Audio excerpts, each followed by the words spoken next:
नमस्कार फ्रेंड्स, मेरा नाम है कृष्णा नौधियाल। आप सभी का बहुत बहुत स्वागत है आज की इस इन्फॉर्मेटिव वीडियो में, जहां पर मैं कर रहा हूं डेली न्यूज़ एनालिसिस, फ़ायदे की बात फाइनेंशियल एडवाइजर्स के साथ में।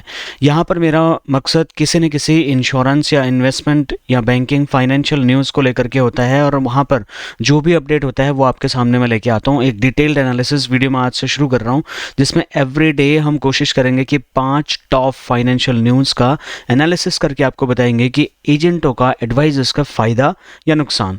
ये लास्ट तक अगर आप ये वीडियो को देखते हैं तो आपको पता चलेगा कि इंश्योरेंस कंपोजिट लाइसेंस कब आने वाला है, इसके ऊपर में क्या चर्चाएं चल रही हैं, क्या अपडेट है, ओपन आर्किटेक्चर एजेंट मॉडल क्या है, इससे आपका फ़ायदा होगा, नुकसान होगा, ये है क्या चीज़, इसके ऊपर बात करेंगे।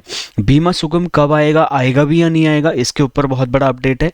एजेंटों की नाराज़गी का नतीजा क्या होता है, इससे हम इस वीडियो में जानने का आपको मौका मिलेगा।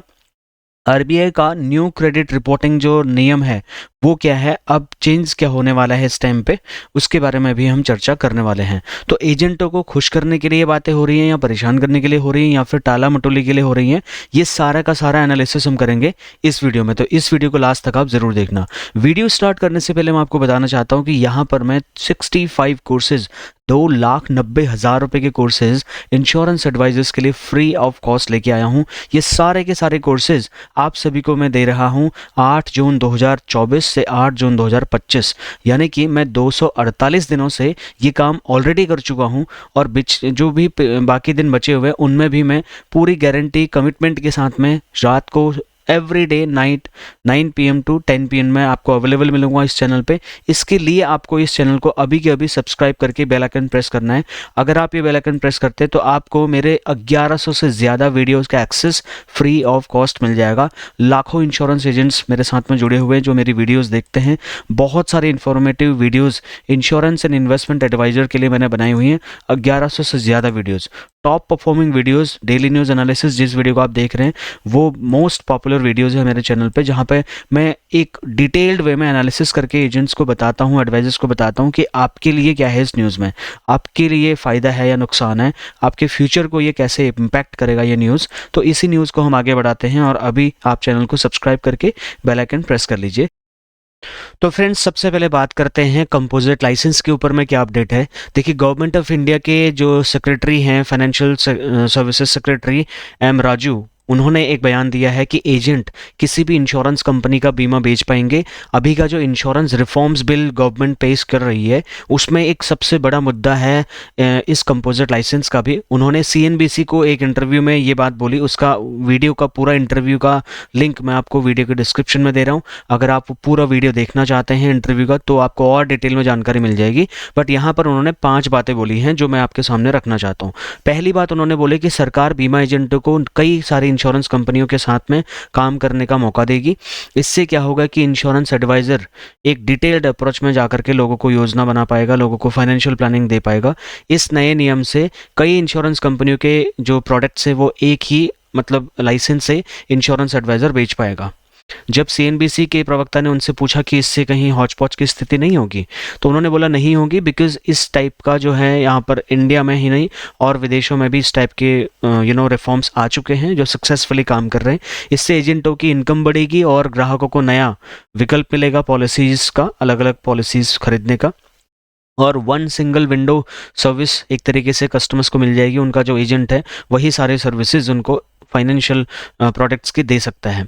उसके बाद में इस टाइम पे भारत में अगर देखें तो लगभग 30 लाख LIC एजेंट हैं, 30 लाख इंश्योरेंस एजेंट्स हैं, जिनमें से लगभग 70 से 80% के आसपास में LIC के एजेंट्स हैं। तो इसको भी बाकायदा उन्होंने बोला कि बहुत बड़ा सेगमेंट है 30 लाख इंश्योरेंस एजेंट्स, जिनके फ्यूचर के बारे में सोचना बहुत ज़रूरी है। जब तक उनकी इनकम बढ़ाने के माध्यम को नहीं सोचा जाएगा, वो ज़्यादातर अलग अलग कंपनीज़ के साथ में टाई अप करके कैसे अपनी इनकम बढ़ा पाएंगे। तो इंश्योरेंस रिफॉर्म बिल जो इनका आ रहा है उसमें इस बारे में उन्होंने बोला है कि इसको हमने टॉप प्रायोरिटी दी है कि कंपोजिट लाइसेंस लेके आना बहुत ज़रूरी है, जिससे कि इंश्योरेंस एजेंट डिटेल्ड वे में जा करके मैक्सिमाइज कर पाए अपने सेल को। सरकार बीमा क्षेत्र में एफडीआई को भी बढ़ाना चाहती है, इसके लिए भी इंश्योरेंस एजेंट्स को चाहिए कि वो मल्टीपल पॉलिसीज़ के प्रोडक्ट्स मार्केट में बेच पाएँ। अब इस पे आपकी क्या राय है? ये सेक्रेटरी फाइनेंशियल सर्विसेज डिपार्टमेंट जो हैं एम नागराजू, इन्होंने ये बयान दिया है कंपोजिट लाइसेंस को लेकर के। मैं इसका समर्थन करता हूँ। आपकी क्या इसमें राय है? आप कमेंट करके अपना ज़रूर बताएं। खैर, दूसरे न्यूज़ पे जाते हैं।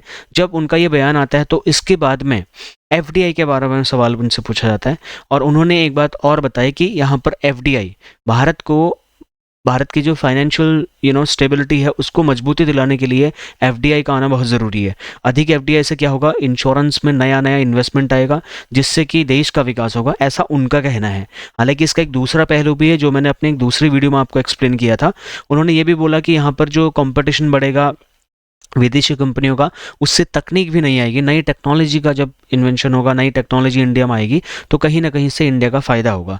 नए नए रोज़गार के अवसर मिलेंगे, इंश्योरेंस कवरेज को बढ़ाने का लोगों को मौका मिलेगा और इंश्योरेंस एजेंट्स की आमदनी बढ़ेगी। ऐसा उन्होंने इस बारे में डिटेल में बताया। बट इस पर आपकी क्या राय है? आप कमेंट करके हमें ज़रूर बताएं। दूसरा न्यूज़ है ओपन आर्किटेक्चर मॉडल। ये वही ओपन आर्किटेक्चर मॉडल है जिसको इंश्योरेंस रिफॉर्म बिल के ऊपर में एम नागराजू सर ने बोला कि हम कंपोजिट लाइसेंस की सिफारिश करते हैं और उसको हम बहुत जल्दी लागू करना चाहते हैं। तो उस पर कई सारी बीमा कंपनियों ने विरोध दर्ज किया हुआ है। बीमा कंपनियां जैसे LIC, SBI life, ICICI prudential इस मॉडल के खिलाफ है। ये मॉडल है क्या? ओपन आर्किटेक्चर एजेंट मॉडल सिर्फ यही है कि कंपोजिट लाइसेंस मॉडल।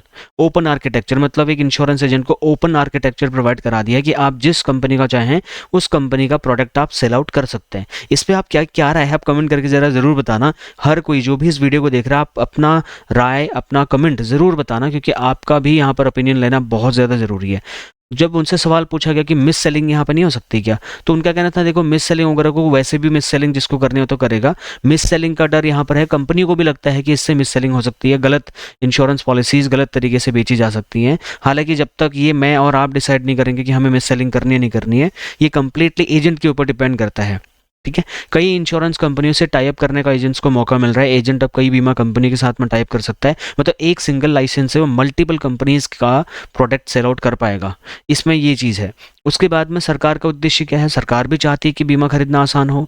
सरकार भी 2047 तक हर किसी के घर में इंश्योरेंस लेके जाना चाहती है। इसके लिए सरकार बहुत अलग अलग तरीके से काम कर रही है, और यहाँ पर इंडस्ट्री की चिंता है कि एजेंट ज़्यादा कमीशन के लिए गलत पॉलिसी बेच सकता है। ये इन कंपनीज का कहना है। इस पर आपकी क्या राय है? ये कमेंट करके आप ज़रूर बताना। बट मेरे हिसाब से कंपोजिट लाइसेंस आना ज़रूरी है, क्योंकि मुझे सिर्फ एक कंपनी का लाइसेंस बेचने जब बोला जाता है तो वहाँ पर जो है प्रोडक्ट रेंज बहुत कम होती है, और हम कई बार में जो इंश्योरेंस एजेंट्स है वो कई बार में क्या करता है, हर चीज़ का सोल्यूशन सिर्फ उसी कंपनी की पॉलिसी से देना चाहता है, जो कि बिल्कुल भी गलत है। ये एक एजेंट कर सकता है, बट जब हम एडवाइजरी की बात कर रहे हैं तो वहाँ पर ये चीज़ एक्सेप्टेबिलिटी नहीं है। अब बीमा सुगम के बारे में सुनिए। बीमा सुगम के बारे में बोला गया था कि 1 अप्रैल 2025 को ये लॉन्च हो जाएगा, लेकिन यहाँ पर अपडेट आ रहा है कि अब ये 2025 अप्रैल में नहीं आ पाएगा। अब ये कहीं मिड में 2025 बीच में कहीं आ सकता है। आएगा नहीं आएगा इस पर भी गवर्नमेंट चुप है, क्योंकि यहाँ पर क्या हुआ, एक बहुत बड़ा मार्केट प्लेस होगा ये। मतलब एक तरीके से इंश्योरेंस का अमेजोन समझ लीजिए। यहाँ पे एजेंट्स भी होंगे, कंपनियां भी होंगी, कस्टमर भी होगा, थर्ड पार्टी ब्रोकर्स भी होंगे, कॉर्पोरेट एजेंट्स भी होंगे, सब होगा यहाँ पे। तो उसमें इंश्योरेंस का एक डिजिटलाइजेशन हो जाएगा। मतलब बहुत ही ईजी तरीके से इंश्योरेंस बिक सकता है, इंश्योरेंस खरीदा जा सकता है यहाँ पर। तो इसको लेकर के बहुत ही कॉम्प्लेक्सिटी बनी हुई है, बहुत कॉम्प्लेक्स सिस्टम है ये। इसको लेकर के यहाँ पर प्रबंधन मतलब उस पर काम कर रहा है, ऐसा उनको बताया जा रहा है। बट यहाँ पर पहले जो 100-200 करोड़ रुपए का यहाँ पे इन्वेस्टमेंट की बात हो रही थी, अब ये पूंजी बढ़ के हो गई 500 करोड़। तो इस हिसाब से आप समझिए कि कुछ ज़्यादा ही कॉम्प्लेक्स इसको बनाया जा रहा है। अब वो क्या होगा क्या नहीं होगा हमें अभी पता नहीं है, बट कुल मिलाकर के असमंजस की स्थिति है। कई सारी इंश्योरेंस कंपनीज पूछ रही गवर्नमेंट से, भाई क्या हुआ उसका, कहाँ गया आपका बीमा सुगम का अपडेट क्या है? तो उसमें कोई अपडेट नहीं है, सिर्फ CEO नियुक्त किया गया है। इसके अलावा दूसरा कोई अपडेट पता ही नहीं है अभी कि आगे प्रोग्रेस उसमें हुई है, क्या हुई है, नहीं हुई है। बाकी बीमा सुगम आना चाहिए नहीं आना चाहिए, ये आप कमेंट करके ज़रूर बताइए। देखिए कमेंट ज़रूर करिए, आपका पार्टिसिपेशन बहुत ज़रूरी है।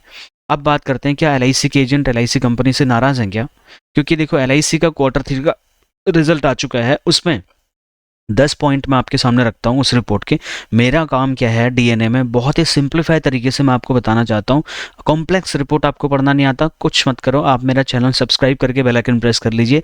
मैं डिटेल वे में बहुत ही सिंप्लीफाई करके आपको बता दूंगा भैया इस रिपोर्ट में ये पता चला। तो ये जो क्वार्टरली रिपोर्ट आई है एलआईसी की, उसमें प्रॉफिटेबिलिटी तो दिख रही है, लेकिन एक चीज़ में बहुत बड़ा प्रॉब्लम है। देखिए सबसे बड़ा इंपॉर्टेंट प्रॉब्लम है प्रीमियम घट गया। एलआईसी का जो नेट प्रीमियम था वो 9% की उसमें डाउनफॉल देखने को हुई है। 4 लाख क्या करोड़ के आसपास में एलआईसी का यहाँ पर हुआ है, ठीक है।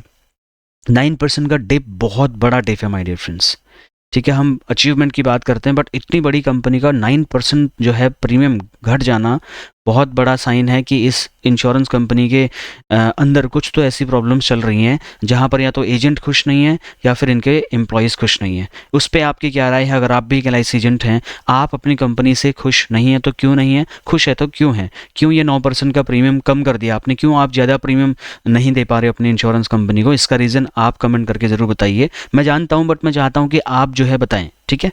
उसके बाद में सिंगल प्रीमियम भी इनका गिरा, सिंगल प्रीमियम में 24% की गिरावट।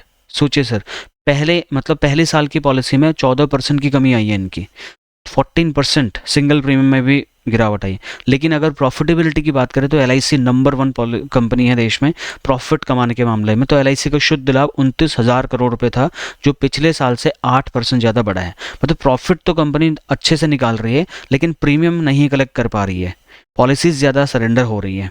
बाजार में दबदबा फिर भी अभी भी बना हुआ है, ये एक पॉजिटिव चीज़ है। एलआईसी की कुल बाजार हिस्सेदारी 57% से बढ़कर 58% के आसपास में हो गई है। और ये भी वैसे एक तरीके से नेगेटिव साइन है, क्योंकि एलआईसी की जो स्टेक थी मार्केट में वो बहुत ज़्यादा थी, अभी बहुत ही कम हो गई है आने ये पिछले 5 साल का अगर आप देखोगे तो आपको नहीं लगता कि एलआईसी अपनी मार्केट स्टेक को जो है रिटेन करने के लिए काफ़ी संघर्ष करती हुई यहाँ पर नज़र आ रही है? और जब एफडीआई आएगा, बहुत सारी विदेशी कंपनियाँ यहाँ पर आएंगी, तब क्या होगा? तो मुझे तो इंश्योरेंस कंपनी को चाहिए कि वो कस्टमर फ्रेंडली पॉलिसीज लेके आए, बोनसेस बढ़ाएं, एजेंट्स को खुश करें यार, एजेंट्स को सही टाइप का कमीशन दे, तब जाके कंपनी का काम जो है अच्छे से आगे बढ़ पाएगा। मेरे को ऐसा लगता है। आपको क्या लगता है? आप कमेंट करके ज़रूर बताना। मेरा काम है निष्पक्ष तरीके से अनबायस्ड न्यूज़ आप तक पहुंचाना। इंडिविजुअल और ग्रुप इंश्योरेंस के बिजनेस में दोनों में ही एलआईसी की हिस्सेदारी बढ़ी है, यानी कि बिजनेस बढ़ा है। 37% जो इंडिविजुअल बिजनेस किया और 71% ग्रुप बिजनेस। मतलब ये यहाँ पर जो हिस्सेदारी है, जो स्टेक है इंश्योरेंस इंडस्ट्री में एलआईसी का, वो फिर बढ़ा हुआ है, उसमें कोई टेंशन लेने वाली बात नहीं है। क्या फिर भी आपको लगता है एलआईसी के एजेंट्स कंपनी से नाराज़ है? प्रीमियम घटा, सिंगल प्रीमियम गिर गया, मुनाफा बढ़ा, बाजार में दबदबा रहा, जो भी है, ये सारी चीज़ों के बाद यहाँ पर जो कुल प्रीमियम ग्रोथ मिला दिसंबर 2024 तक की रिपोर्ट का मैं आपको बता रहा हूँ, 3 क्वार्टर की रिपोर्ट है ये, ठीक है। एलआईसी का कुल प्रीमियम 5,40,000 करोड़ के आसपास रहा। तो यहाँ पर 5.5% की ज़्यादातर बढ़त देखने को मिली, जो कि अपने आप में कुछ भी नहीं है। नया बिजनेस प्रीमियम पिछले साल के हिसाब से 9 पॉइंट इतने के आसपास बढ़ा। Individual premium growth, individual group premium, ये प्रीमियम आप देख लीजिए यहाँ पे। फोकस और रणनीति, इस टाइम पर एलआईसी जो है वो गारंटेड रिटर्न्स की तरफ ज़्यादा फोकस कर रही है एज कम्पेयर टू बोनस वाला। बोनस वाली पॉलिसीज आपको कम दिखेंगी, बट आप देखोगे कि एलआईसी गारंटेड रिटर्न्स वाली पॉलिसीज ज़्यादा लॉन्च कर रही है। मतलब यहाँ पर नॉन पार्टिसिपेटिंग जो पॉलिसीज़ है वहाँ पर जा रहा है। और वीएनबी जो मार्जिन प्रॉफिट वाला होता है, जहाँ पर गारंटेड रिटर्न्स मिलते हैं, उनके ऊपर जा रही है। जैसे पेंशन प्लान्स हो गया, अमृतबाल टाइप की पॉलिसी हो गई, new single endowment policy type की हो गई, यहाँ पर कंपनी फोकस कर रही है। बट एलआईसी का जो ये प्रीमियम डिप हो रहा है, उसमें क्या रीज़न है? आपको क्या लगता है? कमेंट करके आप ज़रूर बताना। अब बात करते हैं आरबीआई के न्यू क्रेडिट रिपोर्टिंग नियम के बारे में। चूँकि नए आरबीआई गवर्नर अपॉइंट हो चुके हैं 10 दिसंबर को, उन्होंने क्रेडिट स्कोर को लेकर के नया अपडेट दिया। पहले क्या होता था, 30 दिन में क्रेडिट स्कोर अपडेट करना पड़ता था बैंकिंग फाइनेंशियल सिस्टम्स को। अब इन्होंने बोला भाई 15 दिन में अपडेट करो आप। अगर 15 दिन में अपडेट करोगे तो इससे क्या होगा? ग्राहकों को फ़ायदा होगा, लोन अप्रूवल और ब्याज दर में सुधार आएगा, लोगों को अच्छे से फटाफट उनके लोन सेंक्शन हो जाएंगे, जिसको नहीं मिलना होगा फटाफट आप बता पाओगे, ठीक है। बैंकों की जिम्मेदारी यहाँ पर तय होगी, अगर बैंक इस चीज़ को फॉलो नहीं करते हैं तो उनको पेनल्टीज़ पे करनी पड़ेंगी। अगर कोई कस्टमर गलत और मिसलीडिंग इन्फॉर्मेशन देता है तो उसको करेक्ट किया जा सकता है 15 दिन के अंतर्गत में। और एक मजबूत और रिलायबल ट्रस्टेड क्रेडिट सिस्टम यहाँ पर इनबिल्ट किया जा सकता है, अगर ये नियम फॉलो होता है तो। उसके बाद में देखो, पुराना जो नियम था मैंने बताया 30 दिन में होता था, मतलब महीने में एक बार जो है क्रेडिट स्कोर अपडेट होता था। उधार लेने वाले की जो वो है आदतें हैं, जो उसका स्ट्रैटेजी है, वो समझ में नहीं आ पाता था, बहुत देर में पता चलता था। अगर इस महीने आपने ईएमआई दी है तो अगले महीने वो अपडेट होता था, तो उस हिसाब से आपकी जो सिविल स्कोर है उस हिसाब से अपडेट होता था। तो अगर आप 15 दिन में अगर आप उसको अपडेट कर देंगे, सिविल स्कोर को अपडेट कर देंगे, तो लेटेस्ट अपडेट के हिसाब से क्रेडिट स्कोरिंग चेक की जाएगी कि इसको लोन दिया जा सकता है, नहीं दिया सकता है। तो इसलिए 15 दिन में करने के लिए बोला गया है। उधार लेने वाले की फाइनेंशियल सिचुएशन कैसी है उसको सही सटीक तरीके से समझ करके लोन देने के लिए रेडी हो सकते हैं बैंक। और बैंकों को ताज़ा और सही जानकारी मिलेगी तो लोन अप्रूवल में बैंकों को ही फ़ायदा होगा। ये है आरबीआई का क्रेडिट रिपोर्टिंग पॉलिसी। ठीक है, तो ये डिटेल्ड एनालिसिस आपको कैसा लगा? इस पे एक और अपडेट मैं आपको बता दूं, जीएसटी को लेकर के। जीएसटी को लेकर के बहुत हंगामा हुआ, बड़े बड़े पॉलिटिशियंस ने इस बारे में बात करी, अपनी राजनीति चमकाने की कोशिश भी हुई, लेकिन कुछ नहीं मिला। इंश्योरेंस एजेंट्स को, कस्टमर्स को इस पे अभी तक कोई राहत नहीं मिली, जबकि इस बात को 1 साल हो चुका है। इस गवर्नमेंट ने इतने बड़े बजट को पेश किया, लेकिन यहाँ पर जीएसटी के ऊपर में कुछ भी नहीं किया। मीटिंग मीटिंग मीटिंग मीटिंग और मीटिंग। तो अभी दिसंबर में जो मीटिंग हुई थी जीओएम की, वहां पर भी उन्होंने बोला, अब क्या हुआ, अब कुछ नई चीज़ें निकल के आ रही कि गवर्नमेंट पूरे तरीके से जीएसटी फ्री नहीं करने वाली, क्योंकि 3,000 करोड़, 2,000 करोड़ का अलग अलग, 200 करोड़ और 3,000 करोड़ का इनको नुकसान हो सकता है। मतलब राजस्व का नुकसान हो सकता है, रिजर्व का नुकसान हो सकता है, जो गवर्नमेंट टैक्स के हिसाब से कलेक्ट करती है, स्टेट गवर्नमेंट हो या सेंट्रल गवर्नमेंट हो। तो कुल मिलाकर के गवर्नमेंट, ये जो गवर्नमेंट है, ये पैसे छापने वाली गवर्नमेंट है, पैसे बचाने वाली गवर्नमेंट है। हर चीज़ का प्राइवेटाइजेशन इस टाइप का ये कर रहे हैं। उसके बाद में सरकार को लागत बढ़ाने, प्रीमियम बढ़ाने की चिंता है। मतलब पूर्ण छूट का विरोध, ये एक्सप्लेनेशन ये दे रहे हैं कि अगर जब इनसे पूछो कि आप जीएसटी खत्म क्यों नहीं कर रहे, तो इनका कहना है कि देखो, इससे ना लागत बढ़ जाएगी इंश्योरेंस कंपनीज की और वो इंश्योरेंस पॉलिसी का प्रीमियम बढ़ा देंगे, इसके लिए हम जीएसटी जो है खत्म नहीं कर सकते। इस पे आप क्या सोचते हो, कमेंट करके आप ज़रूर बताइए। टैक्स कटौती का समर्थन जरूर कर रहे हैं, कह रहे कि हाँ कुछ हद तक जो है हम इसमें कम कर सकते हैं, कुछ हम बात कर सकते हैं, ये कर सकते हैं, वो कर सकते हैं। बाकायदा जीएसटी फोरम पे इसके बारे में बहुत ही डिटेल में चर्चा भी हुई है। अगली बैठक में हो सकता है कि कुछ मतलब उस पर स्ट्रैटेजिक डिसीजन ये लोग लेके सामने आ पाएँ। बाकी जो इनका जीओएम, जो ग्रुप ऑफ मिनिस्टर्स था, उन्होंने 5% की छूट की वकालत करी थी कि भाई टर्म इंश्योरेंस और हेल्थ इंश्योरेंस और सीनियर सिटीजन्स को तो कम से कम छूट मिलनी चाहिए, और वहाँ पे तो कम से कम छूट मिलनी चाहिए जहाँ पर मैं कोई रिटर्न्स भी नहीं कमा रहा, है ना। मैं तो वो अपनी फाइनेंशियल सिक्योरिटी के लिए ये चीज़ कर रहा हूँ, तो वहाँ पे मैं टैक्स किस हिसाब से दूँ और क्यों दूँ? तो ठीक है, फिर भी इन्होंने बोला चलो एक काम करते हैं, 5% कर देते हैं, ऐसा हमें लगता है। अब उस पर फाइनेंशियल एक्सपर्ट्स का और हमारे फाइनेंस मिनिस्ट्री का क्या अप्रूवल होता है, ये देखने के लिए अभी आपको नेक्स्ट मीटिंग का वेट करना पड़ेगा, जो कि शायद कहीं जाके फ्यूचर में होगी। जब वो होगी तो हम आपको उसका भी अपडेट बता देंगे। तो कुल मिलाकर के गवर्नमेंट डर रही है कि उनको राजस्व का नुकसान हो सकता है, और वैसे भी तो राजस्व का नुकसान होता ही है। तो मुझे लगता है कि गवर्नमेंट को ज़रूरी एटलीस्ट टर्म इंश्योरेंस और हेल्थ इंश्योरेंस और सीनियर सिटीजन्स के इंश्योरेंस के ऊपर में से जीएसटी कम से कम रिमूव कर देना चाहिए, ज़ीरो कर देना चाहिए, क्योंकि जहाँ पर मैं कोई पैसा ही नहीं कमा रहा, मेरा कोई फ़ायदा ही नहीं हो रहा, ठीक है, मैं तो ये सर्विस लेने के लिए कर रहा हूँ। अगर मुझे बीमारी हो गई, कोई बात होगी तो मेरा क्लेम मिल जाए, अगर डेथ हो गई तो मेरे नॉमिनी को पैसा मिल जाए। तो यहाँ पर मैं कोई इन्वेस्टमेंट स्ट्रैटेजी थोड़ा अपना रहा हूँ जहाँ पे मैं पैसा कमाने के लिए वो कर रहा हूँ, और मैं उस बात का जीएसटी दे रहा हूँ। ये मेरा पेन है एज अ कस्टमर, ये आपका भी पेन होगा। यहाँ पे कोने में जो पीवीसी का ये क्यूआर कोड दिख रहा है, इसको स्कैन करके आप देख सकते हैं। देखिए फ्रेंड्स, मुझे लगता है कि कंपोजिट लाइसेंस का फ़ायदा एजेंट्स को ज़रूर होगा। अगर आपको मल्टीपल कंपनीज़ के प्रोडक्ट सेल करने की अनुमति मिल जाती है, तो डेफिनेटली आप जो है अपना प्रोडक्ट रेंज बढ़ा लोगे। मैं भी तो 246-45 दिनों से इसी काम में लगा हूँ कि एजेंट से निकल करके एडवाइज़र बनिए। अब एडवाइज़र कब बनेगा एजेंट? जब उसके पास प्रोडक्ट रेंज ज़्यादा होगी, जब वो कस्टमर्स को ज़्यादा different set of products and services offer कर पाएगा। तो मैं तो कंपोजिट लाइसेंस का पूरा समर्थन करता हूँ। आप करते हैं नहीं करते, आप कमेंट करके ज़रूर बता सकते हैं। देखिए, ऐसा कोई कंपल्शन नहीं कि आपको मेरी बात पर सहमत होना है, आप अपने विचार कमेंट करके ज़रूर बताएं मुझे। ओपन आर्किटेक्चर मॉडल वही है कंपोजिट लाइसेंस। इस पर जो कंपनियाँ रोना रो रही हैं हमारा ये हो जाएगा, मिस सेलिंग हो जाएगी, देखो जिसको फ्रॉड करना है वो तब भी करेगा। कमीशन खोर एजेंट कमीशन दे करके पॉलिसी पहले भी कर रहा था, बाद में भी करेगा, तो उसको तो मिस सेलिंग तब भी करनी थी, वो अब भी करेगा, उसको नहीं रोक पाएंगे। लेकिन जो अच्छे एजेंट है, जो सच में अपना एडवाइजरी का सर्विसेज देना चाहते हैं, बढ़िया काम करना चाहते हैं, मुझे लगता है ओपन आर्किटेक्चर मॉडल उनके लिए बहुत ही अच्छा हो सकता है। बीमा सुगम भी आना ही चाहिए। वहाँ पर भी देखिए, आप परिवर्तन को नहीं रोक सकते, परिवर्तन संसार का नियम है। आपको अपने को उस नियम के हिसाब से, उस नई चेंज के हिसाब से जितनी जल्दी आप ढाल लो, आपके लिए अच्छा होगा। मैं यहाँ पे इस चीज़ से खुश नहीं हूँ कि इसका कोई अपडेट ही नहीं आ रहा है। एलआईसी की और भी कई सारी चीज़ें हैं जिन पे कोई अपडेट ही नहीं है, बस अनाउंसमेंट कर दिया, घोषणा हो गई, कहाँ गया LIC का जो AT कार्वे के साथ में इन्होंने जो बड़ा वेंचर स्टार्ट किया था एजेंट्स के रिफॉर्म्स के लिए, एजेंट्स के उत्थान के लिए, ठीक है। तो उस पे हम बाद में चर्चा करेंगे, लेकिन बीमा शुभम के ऊपर भी यहाँ पर अभी संशय बना हुआ है। इस पे आपकी क्या राय है आप कमेंट करके ज़रूर बताना। उसके बाद में एजेंटों की नाराज़गी, किसी भी इंश्योरेंस कंपनी का मैं नाम नहीं लूँगा, बट इंश्योरेंस एजेंट अगर खुश नहीं होंगे तो उस इंश्योरेंस कंपनी का फ्यूचर आगे जा करके डेफिनेटली अनसिक्योर हो सकता है। आप B2B मॉडल में जब काम कर रहे हैं तो ठीक है, वहाँ पर एजेंट्स को कमीशन दे रहे हैं, कोई एहसान नहीं कर रहे हैं। वहाँ पर एजेंट्स मेहनत कर रहा है, उसके दम पे वो कमीशन अर्न कर रहे हैं, ठीक है, उस पर कोई एहसान नहीं कर रहे हैं कंपनी वाले। अगर कंपनी सीधा B2C मॉडल पर भी जाती है, सीधा डायरेक्ट ऑनलाइन प्लेटफॉर्म्स के माध्यम से कंपनी सेल करने की कोशिश भी करती है, तो नहीं कर सकती है पूरी तरीके से। एक फाइनेंशियल एडवाइज़र का होना बहुत बहुत ज़रूरी है।